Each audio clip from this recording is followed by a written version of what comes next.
의인은 없나니 하나도 없으며입니다. 성경의 주된 내용은 무엇이냐? 우리가 하나님을 어떻게 믿어야 되느냐가 아니라 하나님이 어떻게 일하시는가를 설명하고 있는 것입니다. 믿지 못할 우리에게 하나님은 일하신다.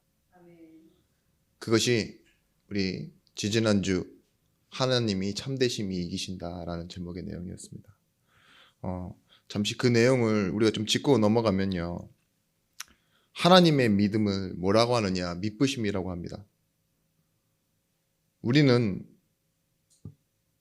믿을 대상도 아니고 또한 믿을 만한 존재도 아닌데 하나님이 나를 믿어주세요.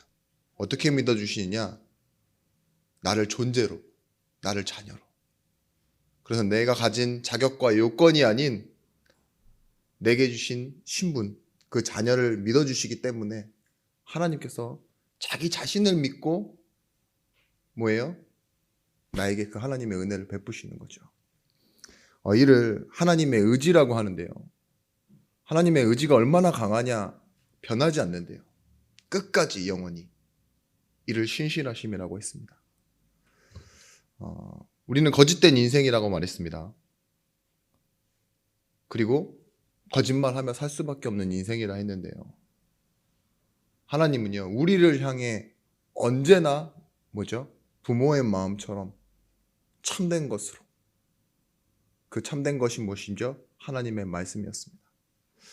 아브라함이 아무것도 알지 못하고 아주 연약할 때 일방적으로 찾아와 불러내시고 불순종하고 안 믿고 못 기다리고 마음대로 하는데도요, 하나님은 아브라함의 인생을 통해서 그려나가십니다.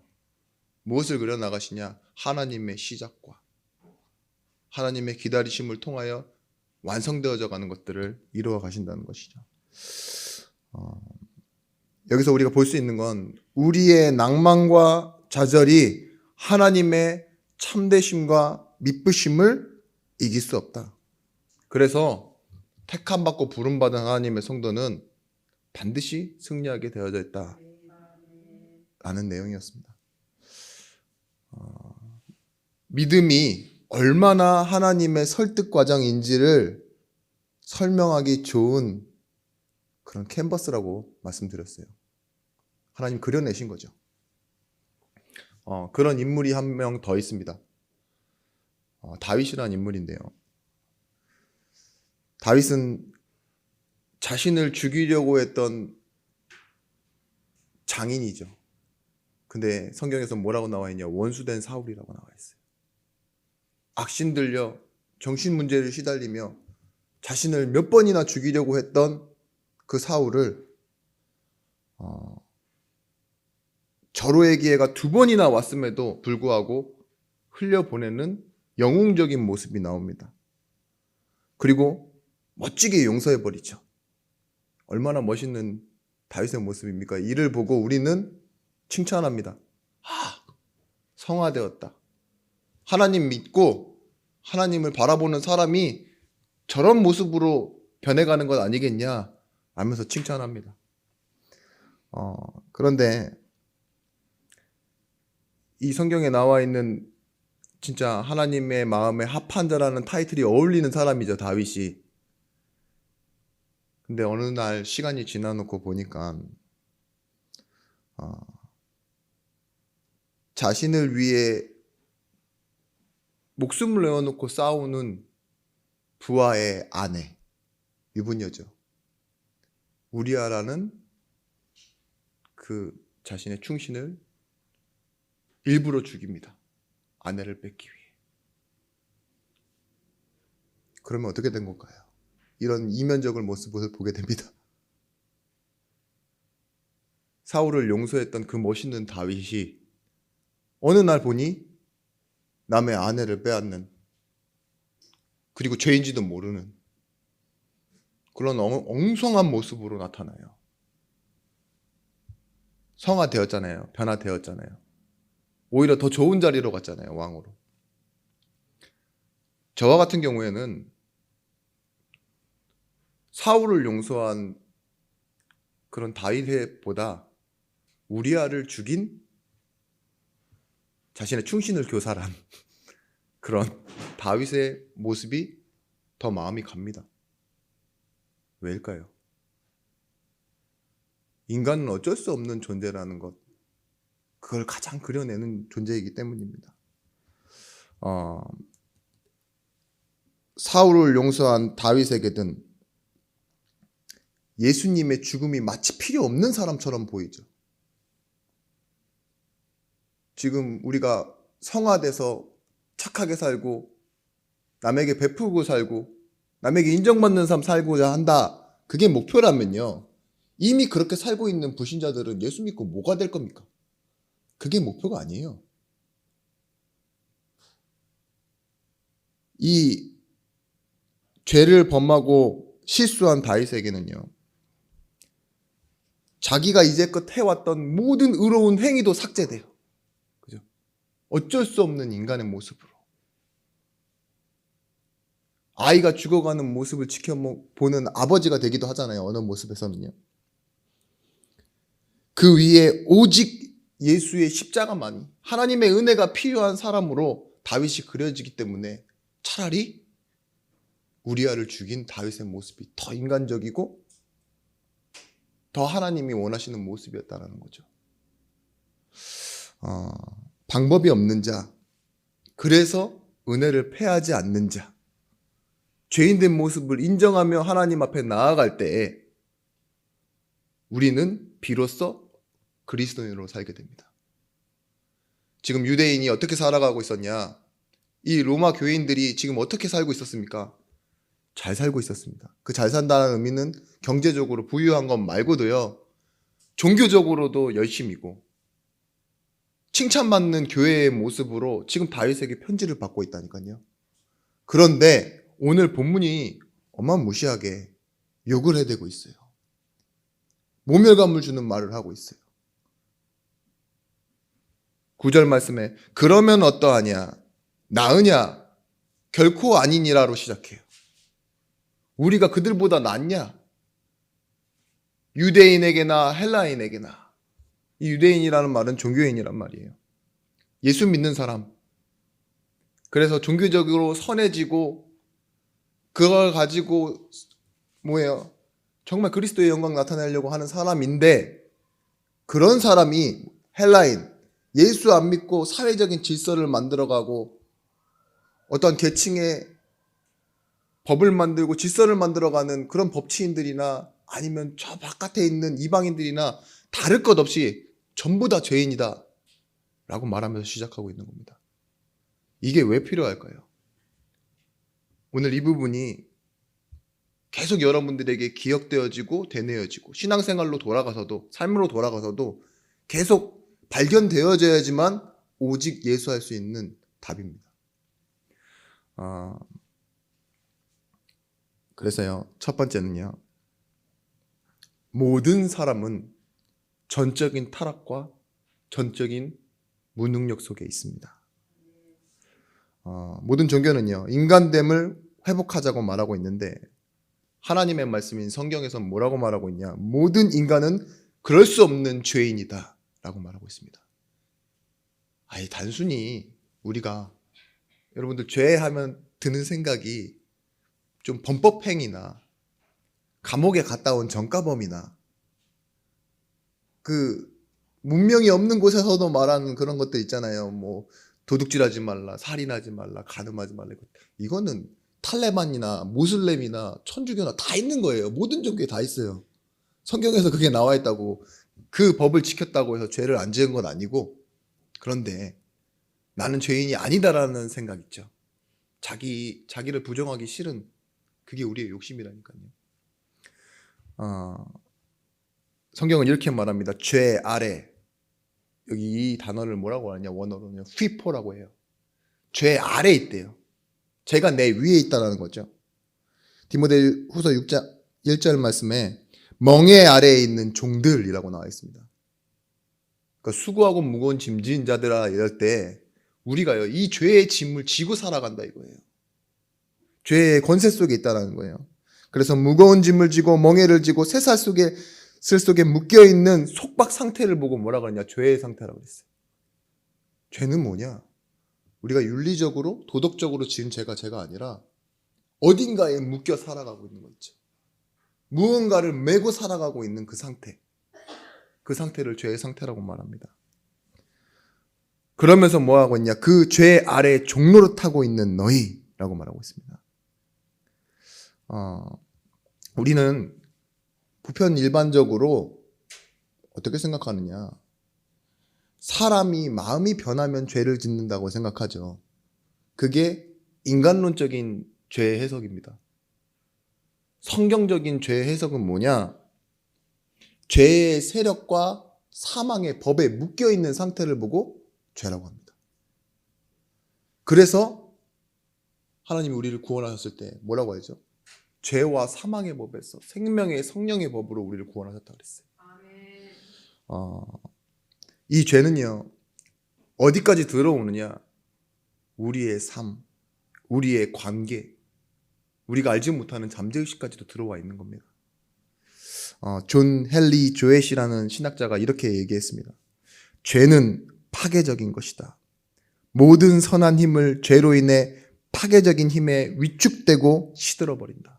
이 죄가 들어오면 우리의 것이, 살아있는 것이 죽어버린다는 것이죠. 모든 영적인 섬세함은 죄의 저주스러운 접촉에 의해 상처를 입는다. 죄는 시각을 손상시켜 맹목적으로 일하게 만든다. 죄는 청각을 마비시켜 사람들을 귀머거리로 만든다. 죄는 미각을 왜곡시켜 단 것을 쓴 것으로, 쓴 것은 단 것으로 혼동시킨다. 죄는 촉각을 마비시켜 사람으로 과거의 느낌만을 갖게 만든다. 죄는 영적인 모든 좋은 감각을 막아버리고 질식시킨다. 우리는 죄에 의해서 무감각해지고 둔감해지며 우리가 반응하는 범위는 축소해버린다. 제가 이렇게 멍하니 읽어버리면 이해 안 되실 거 알아요. 아무리 집중하셔도 저도 이 내용을 적고 이해하고 쓰는데 10번 이상 봐야지 보이겠더라고요. 무슨 받아쓰기도 아니고. 나중에 다시 한번 들어보시기 바랍니다.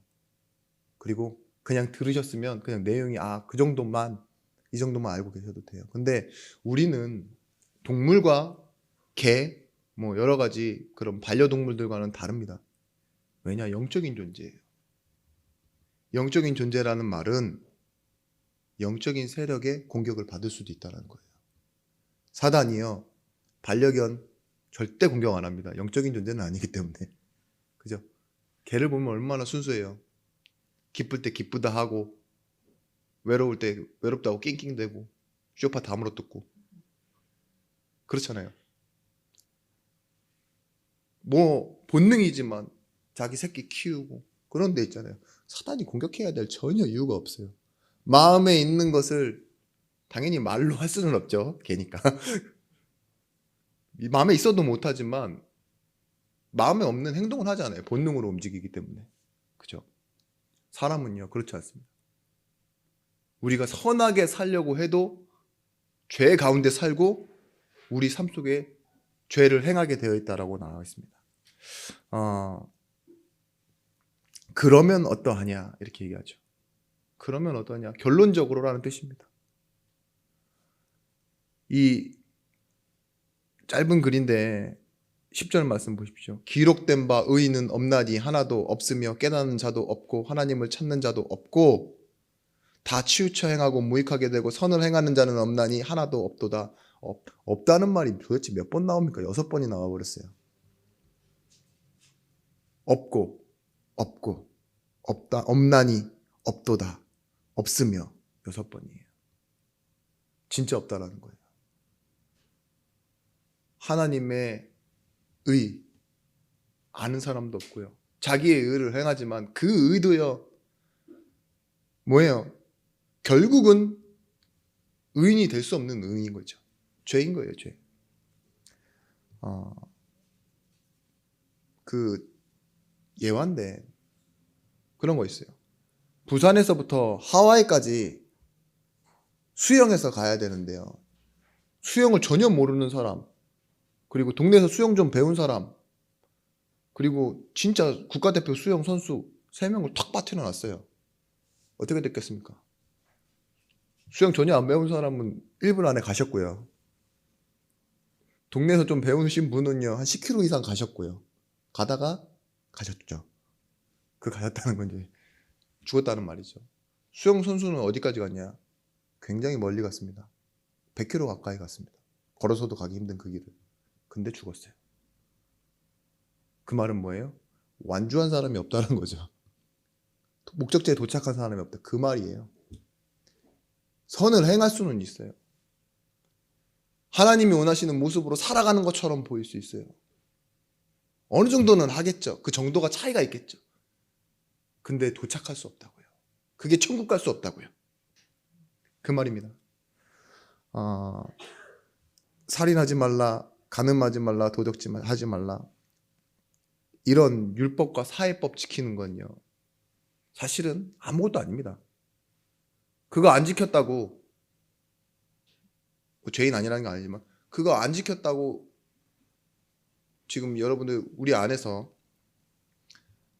죄다, 아니다, 뭐 이런 다룰 것도 아니지만요, 혹시나 질문해 드려보겠습니다.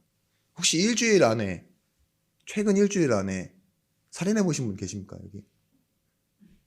뭐 오늘 아침 일어나서 난 살인을 계획했다, 이거 저거 죽여버려야지, 이런 분 계세요?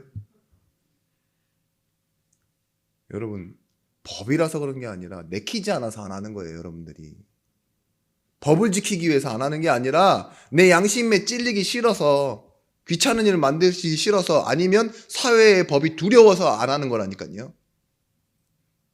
그게 성경에만 나와 있는 게 아니라 모든 문명 없는 곳에서도 그렇게 살아가요. 죄를 안 짓고 살아가는 건. 그러면 안 지켰다, 지켰다 뭐 이런 걸 떠나서 안 한 거잖아요. 그냥 내가 안 한 거. 안 한 게 지킨 거라고 말할 수 있습니까? 그것도 아니에요. 그 1991년 광고에 그런 말이 있어요.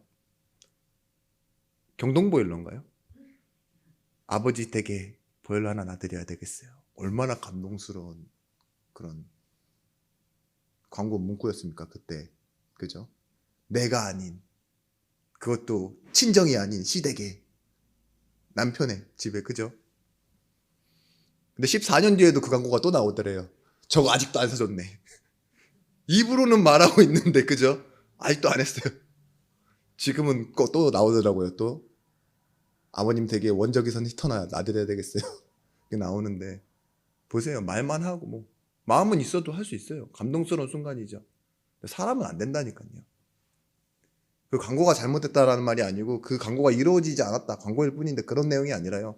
우리는 마음에 바라고 원하고 있었던 소원이요, 죽을 때까지도 안 될 때 있다니까요. 여러분, 예수 믿으면서 뭘 소원하고 뭘 희망하고 뭘 목표로 가지고 계십니까?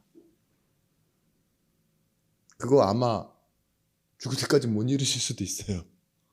마음에만 있다면, 말만 하고 있다면.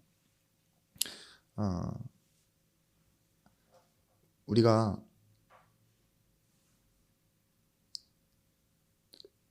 그래서 알아야 되는 우리의 상태가 있습니다. 두 번째는요, 운명에 걸려있는 이 세 가지 상태를 오늘 성경에서 말하고 있는 겁니다. 세 가지 상태를 어떻게 말하냐? 무능하다, 부패했다, 절망이다. 이 세 가지로 나눕니다. 그 가운데 첫 번째 무능하다가 무엇이냐? 11절에서부터 13절의 말씀에 깨닫는 자도 없고 하나님을 찾는 자도 없고 다 치우쳐 무익하게 되고 선을 행하는 자는 없나니 하나도 없도다. 그들의 목구멍은 열린 무덤이요 그 혀로는 속임을 일삼으며 그 입술에는 독사의 독이 있고. 사람한테 이런 얘기를 하고 있습니다. 지금 욕 중에 욕이죠. 무능한데 이 상태를 보고 뭐라고 하냐? 상실해서 깨닫지 못하는 상태, 그게 운명입니다. 자신이 죄인임을 깨닫지 못하고 자신이 누군지를 볼 수 없는 존재가 되어버렸다는 거죠. 그래서 자꾸 울어오려고 그래요. 선을 행하는 이유도 뭐예요? 내가 절망하지 않기 위해서, 나에게도 희망이 있다는 걸 내가 잊지 않기 위해서 계속 끊임없이 노력하는 거예요. 신명기 4장 29절 말씀에 너희가 나를 찾으려면 마음을 다하고 성품을 다하라. 신에 대한, 하나님에 대한 의식은 누구나 있어요. 존재를 믿어요. 근데 그 경건함과 하나님의 능력을 믿지 않는 게 문제죠. 정말 하나님을 영화롭게 하고 하나님께 찬양하기 위해 하나님 앞에 나와 무릎 꿇을 수 있는 존재는 아무도 없습니다. 하나님의 은혜가 아니면. 자기 의로는 그럴 수 없다는 겁니다. 아무도 없고 과거에도 없었다. 이 얘기가 뭐냐? 없고 없으며 없다입니다. 오늘 말하는 의는 없다. 이제까지도 없었다. 이렇게 얘기하고 있는 거죠. 다 치우쳐 한 가지로 무익하게 되었다는 말은 뭐냐? 무익이라는 말이 뭐냐? 우유가 상했다라는 말이에요. 언어로. 상하면 어떻게 되죠? 먹으면 배탈 나고 쓸모없다라는 거. 그래서 무익하게 되었고 선을 행하지 못하는 그 상태. 그래서 우리의 지식과 감정과 우리의 의지가 지금 뭐예요? 하나님을 바라볼 수 없는 상태가 되어 있는 것. 그래서 뭐야? 이 말을 다른 말로 쉽게 영혼이 재구실을 못한다 이거죠. 두 번째, 부패했다라고 말합니다. 이 부패에서 어떻게 하냐? 세상을 향한 태도로 나타나는데요. 그들의 목구멍은 열린 무덤이요 그 혀로는 속삭임을 일삼으며 그 입술에는 독사의 독이 있고 그 입에는 저주와 악독이 가득하고. 뭐예요? 세상을 향해 지금 계속 불만과 불평을 하며 살아갈 수밖에 없는 그런 존재가 우리가 되었다라는 거예요. 유대나라 무덤 얘기예요. 회칠한 무덤이라고 그러죠. 회를 칠해서 안에 썩어있는 냄새나 이런 거 다 가리는 거 있잖아요. 깨끗한 것처럼. 근데 우리나라에서는 이해할 수 없는 문화라고 하는데 왜 그러냐? 우리는 땅을 파고 묻어버리잖아요. 그러니까 무덤이 열리는 경우가 없어요. 동물이 파헤치거나 아니면 뭐 이장하기 위해서 다시 파헤치지 않는 이상. 아주 얕게 묻거나. 근데 유대인은요, 가족 그 무덤을 만든다고 이제 옆으로 굴을 파서 돌을 굴려서 막아놔요. 그리고 또 다른 가족 가시면 이렇게 돌을 다시 돌려서 다시 거기다 넣어놓고 잘 안 닫고 나오고 좀 쉽게 열리는 문도 많고 그러니까 무덤이 열려 있는 경우가 많았대요. 그럼 그 옆을 지나가면 어떤 냄새가 나냐? 부패하고 썩은 냄새가 나는 거죠. 그러니까 한 군데 거의 비슷하게 만들어 놓으니까 그런 회칠한 무덤 같다. 예수님이 그 유대교를 향해서 한 말씀이고요. 오늘 말씀도 마찬가지입니다. 이 목과 입과 혀가 어디로 연결되어 있다고 생각했냐? 사람의 심장과 마음과 연결되어 있다고 생각했어요. 그러니까 뭐예요? 이 마음에서 나오는 이 통로, 입과 혀가요. 계속 죄악된 것을 말할 수밖에 없다고. 운명에 걸려있는 사람, 아픈 사람들은요.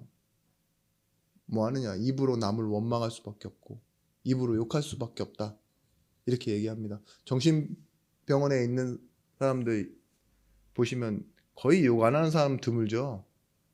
치매 걸리시면 거의 욕 안 하시는 분들 드물어요. 정신상태 온전하지 않으면. 물론 뭐 이렇게 꼭꼭꼭 너무 좋아서 막 비 오는 날 뛰어다니시고 그런 분도 계시지만 대부분 그렇대요. 정신병에 오면 그 정신병이 온 이유가 마음의 병 때문에 온 거기 때문에 똑같은 말 계속하고 불안해하고 남을 원망하고 그런 것들이 나오는데요. 인간의 운명 속에도요. 성공을 했어도 내지는 많은 것을 가졌어도 우리의 이 마음 속에 뭐가 있냐? 이렇게 두려움이 자리 잡고 있고 죄가 자리 잡고 있다는 겁니다. 예레미야 17장 9절 말씀에 만물보다 거짓되고 심히 부패한 것은 마음이라 누가 능히 이를 알리오마는. 완전히 부패해서 마음이 하나님을 알 수 없습니다. 마태복음 12장 34절 말씀에 독사의 자식들아 너희는 악하니 어떻게 선한 말을 할 수 있느냐? 그러면서요. 이는 마음에 가득한 것을 입으로 말함이라. 네가 지금 그런 말을 하는 이유는 뭐예요? 독사의 자식들, 그 말은 진짜 네 아버지가 뱀이다 이 소리가 아니라 마음이 이미 부패하고 썩어서 그 썩은 것을 네가 토해내고 그렇게 말하고 살아가고 있는 거다. 그렇게 말하고 있는 겁니다. 사람의 인생이요. 운명 속에서 시간이 지나면 지날수록 어렸을 때는 그런 게 좀 덜해 보이지만 더 좋은 것만 바라보고 살지만 나중 가면 그래요.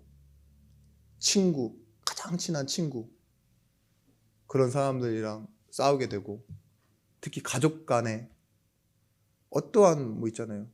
이익이나 내지는 오래된 상처나 갈등, 그런 것들 때문에 멀어지고, 나중에는 자녀와도 싸우죠. 책임 미루고, 뭐 우리는 눈살 찌푸리고 아 저건 아닌데 이렇게 하고 말지만, 제가 보니까요, 특히 상담해 본 청소년들이나 어떤 중장년층에는요, 가정에서 말할 수 없는 학대를 당하고, 아버지뿐만 아니라 어머니, 성적 내지는 육신적, 아니면은 돈으로 착취를 당하거나, 그죠? 거의 뭐 자기의 인생은 생각할 수 없을 만큼 아버지가 자기밖에 모르는 거예요, 부모가. 그러니까 막 아이를 장애를 가졌는데도 그거 막 배고 억지로 입양을 해서 거기에 대한 막 돈만 받고, 그런 것도 많이 보셨죠? 그런 일들이 벌어지더라니까요. 우리 뭐 대통령 후보도 지금 막 자기 형이랑 통화했던 내용 나오잖아요. 왜 그럴까요? 나는 안 그런데 참 다행입니다만 대부분의 사람들, 제가 주변에 보는 사람들을 보면요, 가족 간에 특히 자녀, 형제 이런 부분에 굉장히 어려움 많이 당합니다. 이 말을 뭐라고 말하냐, 우리는 사실은 다른 사람을 이해할 능력이 없어요. 나 때문에, 내가 편하기 위해서 다른 사람을 이해하고 내가 여유가 있을 때 이해하려고 하지. 성경에서는 사랑할 능력을 빼앗긴 존재가 우리라고 말해요. 우리의 이익 때문에 서로가 서로를 이해관계 속에서 이익 때문에 바라보지, 돈을 사랑하기 때문에 사람을 이용하는 거지 사랑하는 관계라고 말하지 않고 있습니다. 모든 사람이 자신의 경쟁자 또는 위협자, 해칠자, 그래서 실망하고 의심하고 갈등 겪고 적대시한다고. 자녀를 적대시하는 부모 엄청 많이 봤습니다, 저는. 왜 그럴까요? 이것 때문에 무능하고 부패한 사람의 결론은 절망입니다. 절망했다, 절망이다 라는 겁니다. 6, 70년을 살았는데 인생이 무엇인지 정의가 안 나요. 무엇이 남는지도 몰라요. 허무해요. 몸은 약해요. 근데 세상에 대해서 할 말은 많아요. 그런 분들 많이 보셨죠? 그게 허무한 인생이, 어떠한 종교를 선택해서 살았든 허무한 인생, 공허한 인생 돼버린 겁니다. 18절 말씀에 그들의 눈앞에 하나님을 두려워함이 없느니라 함과 같으니라. 하나님을 두려워하지 않는데요. 내가 죄인이 아니니까 하나님이 두렵지 않죠. 사람들은 그런 모습으로 살아가고 있습니다. 불신자의 모습이 그렇습니다. 성경에도 나와 있는데요, 의로운 자기 동생을 들판에서 돌로 때려 죽여놓고서도요, 하나님이 가인아 부르시잖아요. 네 동생이 어디 있느냐 이러면은 부르르 떨면서 죄송합니다, 잘못했습니다 라고 얘기해야 되는데 뭐라고 하죠? 내가 무슨 보초입니까? 동생을 왜 나한테 찾아요? 이렇게 말한다니까요. 우리가 법정에서 제일 가장 많이 일어나는 모습 중에 하나가 뭐냐, 그 판결이 나기 전에는요, 판사 앞에서요, 제가 죽을 죄를 지었습니다 하면서 진짜로 오발을 한대요. 한 번만 용서해 주십시오, 선처해 주십시오 한대요. 근데 그래도 선처한 가운데 뭐 1년 몇 개월 정도는 사셔야 되는 형이 나왔습니다 라고 판결이 나는 순간 내가 무슨 죽을 죄인이냐 이러면서 억울하다 이렇게 얘기하고 그런대요. 막상 뭔가 결과가 나오고 이러면 거기에 대해서 만족하지도 못하고, 그죠? 오히려 자기를 더 억울한 존재로 만들어간다 이거죠. 가인처럼요, 우리도 그렇습니다. 사실은 하나님을 두려워하지도 않고 보아도 모른 채 하는 존재예요. 제대로 보여도 모를 채 할 존재가 우리라고요. 그래서 남은 것은 절망입니다. 앞서 말씀드렸듯이 우리는 뭐라고요? 죄 가운데 죄에 눌려 있는 사람인데 이 죄인이 결국은 죄에 묶여 끌려다니면서 뭐예요? 이 세상을 바라보며 부패하고 썩어가고 그러다가 나중에는 절망하는 거예요. 무능한 존재라는 것을 알지 못하고 그렇게 살아가고 있다는 거죠. 우리는 그래서 나중 되면 정말 이 절망 때문에 하나님이 원하시는 이 절망 때문에 얻어지는 것이 있습니다. 뭐냐? 가장 큰 소망입니다. 버려지는 만큼 나에게 절망하는 만큼 뭐가 얻어지느냐? 참된 소망이 얻어지는 겁니다. 왜 바울이 이 로마서 1장에 복음의 하나님의 의가 나타나고 그래서 의인은 믿음으로 산다고 얘기하고 참되신 하나님이 이기신다라고 얘기했었는데 오늘은 잘 믿고 칭찬받는 교회에 이렇게 심각한 우리도 하나도 다를 바 없다. 우리는 완전히 죄인이다. 절망해야 된다. 왜 말하고 있을까요? 우리의 인간의 실존을 얘기하고 있는 것이지만 그만큼 그리스도가 필요한 이유를 말하고 싶어 했던 거예요. 오늘 여러분 지금 이 자리에 앉아 계시는 게 제 입장에서는 그럴 것 같아요.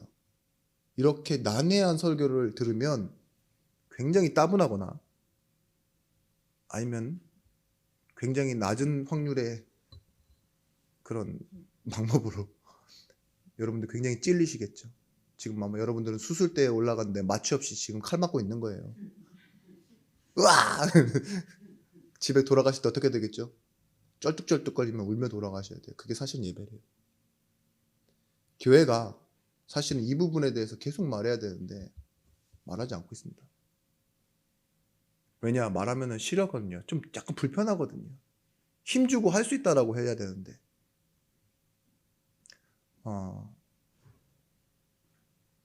여러분 우리는 진짜 전도자가 맞죠?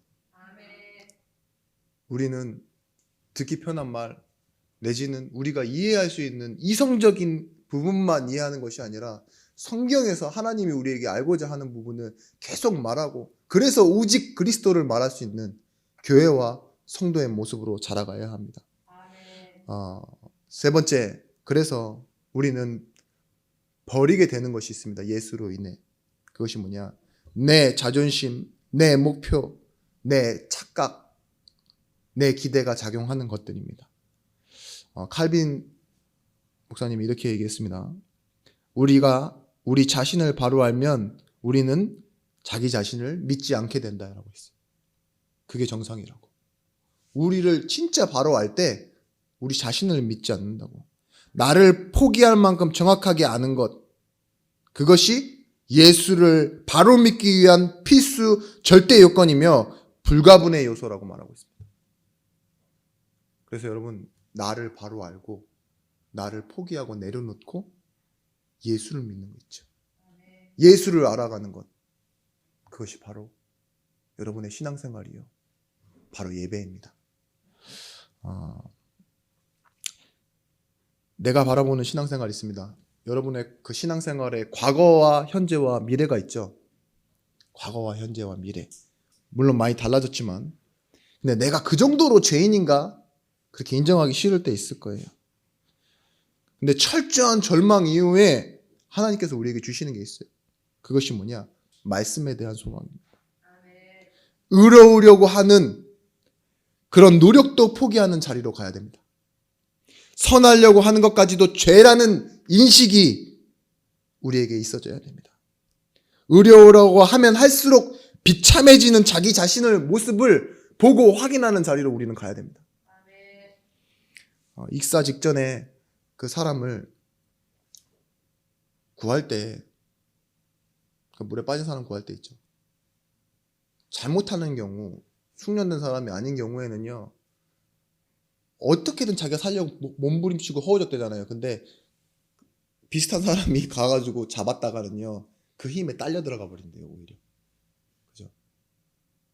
아주 오래된 구급 방법 중에는 그래서 뒷목을 쳐갖고 끌고 나오기도 하고 아니면 뭐 기다렸다 들어간다는데 그런 경우는 제가 TV로도 본 적이 별로 없어서 잘 모르는 비전문가의 얘기겠죠. 근데 그렇대요. 그리고 구조를 받는 사람은 당연히 힘을 빼라 그러잖아요. 우리도 그렇습니다. 진짜 절망하고 진짜 나에 대한 소망이 없음을 알았는데, 혹시 문제를 당해서 소망 없고 문제를 당해서 내가 경제적인 능력도 없고 막 그래서 하나님 의지하는데, 사실은 그게 뭐예요? 하나님이 내 인생을 그려내는 캔버스가 되는 거예요. 우리는 좋은 모습만 기억하고 싶겠죠. 내가 하고 있는 일, 그것 가치 있다라고 생각하지만 거기에 몰두하고 살아가면 안 됩니다. 버려져야 되는 것이에요. 진짜 참 가치는 뭐냐? 하나님이요, 그 절망스럽고 부패한 인간에게 주신, 무능한 인간에게 주신 구원, 이것이 최고의 가치가 되어지는 것이 바로 우리에게 최고의 절망입니다.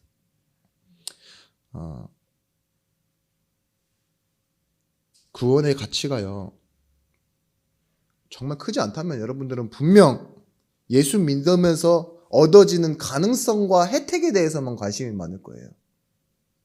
전도도 혜택이라고 생각하고 축복도 혜택이라고 생각하고, 이 일로 인해서 뭔가 잘 되는 것이 혜택이고 가능성 아닙니까? 그런데 여러분, 여기 앉아 계신 우리 하나님 자녀들이요, 구원의 가치가 정말 맞다면 모든 것을 잃어버려도 행복한 사람 될 수 있어요. 아무것도 얻지 못한다고 해도요, 흔들 수 없는 소망을 따라 사는 사람이 될 수 있어요. 그게 전도자입니다. 저는 전자가 아닌 후자가 되시길 바라요. 아무것도 없어도 돼요. 진짜 참된 가치를 알고 있기 때문에, 그걸 놓치지 않았기 때문에. 우리는 수많은 만남과 인간관계를 가집니다. 그 가운데 뭘 챙기려고 하냐? 명예, 체면, 뭐 이런 것도 챙기려고 하죠. 그런 말 있잖아요. 쪽팔리기 싫다. 그런 것을 강하게 표현하는 사람을 전문용어로 깡패라고 하죠. 쪽팔리기 싫다. 뭐 요즘 막 인터넷에 보니까 뭐 석이 죽는다, 이상한 말도 많더라고요. 석이 산다. 무슨 말인지는 모르겠어요. 나의 체면을 위해서 여러분 교회를 이용하지 마십시오. 교회가 쪽팔립니까? 교회가 혹시 자랑스러우십니까? 그걸로 자랑해도 안 돼요. 내가 큰 교회다, 목사님 누구다, 자랑할 게 안 됩니다. 내 체면과 내 면피를 위해 내 자녀를 이용하거나 내 주변에 있는 사물 도구 이용하지 마세요. 그거 불신자의 방법입니다. 우리가 자랑해야 될 게 뭐죠? 그리스도. 완전히 절망한 나에게 나를 자녀 삼아 주신, 나에게 하나님 자녀된 권세를 주신, 그래서 우리가 이 예수 그리스도로 말할 때 뭐예요? 하나님의 능력이 함께하는 그 이름을 자랑하셔야죠. 그래서 절망하십시오. 예수님이 다가와 내게 말씀 주셨다는 거 알 때까지 절망하면 됩니다. 그러면 그 사람은 반드시 승리하게 되어 있습니다. 절망하십시오. 나는 원래 죄인이고 심판만이 남은 사람이고 한 번의 인생을 끊임없이 추구하고 성취하고 만족하고 살려고 수고하고 무거운 짐진 사람이었는데, 하나님이 나를 찾으셔서요, 뭐예요? 그걸 버리고 오직 예수하게 하신 거예요. 그래서 절망해도 됩니다. 그리스도이신 예수님을 믿는다는 것, 우리가 이 말을 다른 말로 뭐냐? 오직 예수. 우리 인생에 다른 이름은 없다. 이렇게 말할 수 있게 되어지는 겁니다. 결론을 말씀드리겠습니다. 결론은 무엇이냐? 로마서 15장 13절 말씀에 이렇게 나와 있습니다. 소망의 하나님이 모든 기쁨과 평강을 믿음 안에서 너에게 충만하게 하사 성령의 능력으로 소망에 넘치게 하시기를 원하노라. 바울의 기도예요. 소망의 하나님이 우리에게 뭘 주신다고요? 모든 기쁨과 평강을 믿음 안에서 너희에게 충만하게 하사. 절망된 나에게 어떻게 하시겠다고요? 소망과 기쁨과 평강을 충만하게 하시겠대요. 그런 사람이 있었습니다. 완전히 절망해야 되는데 형제에게도 팔렸고, 그죠? 일은 안 되고 꼬여서 노예로 갔는데 감옥까지 가게 된 요셉, 그죠? 세월이 하루 이틀 간 게 아니라 나이 30이 될 때까지 자기 인생은 아무것도 없는 것처럼 보였는데 창세기 41장 38절 말씀에 이렇게 얘기합니다. 바로가 그의 신하들에게 이르러 이와 같이 하나님의 영에 감동된 사람을 우리가 어찌 찾을 수 있으리야 하고. 보세요. 하나님이 채우신 거예요. 하나님의 영에 감동돼 버리니까요.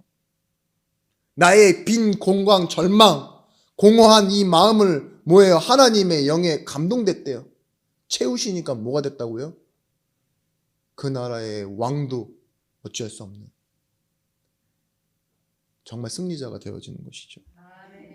사무엘상 16장 13절 말씀에 다윗이 목동으로 살아가던 그 어느 날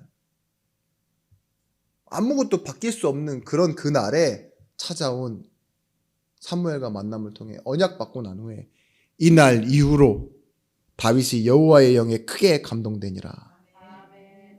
뭐예요? 지금의 말로는 이 말이 뭐냐?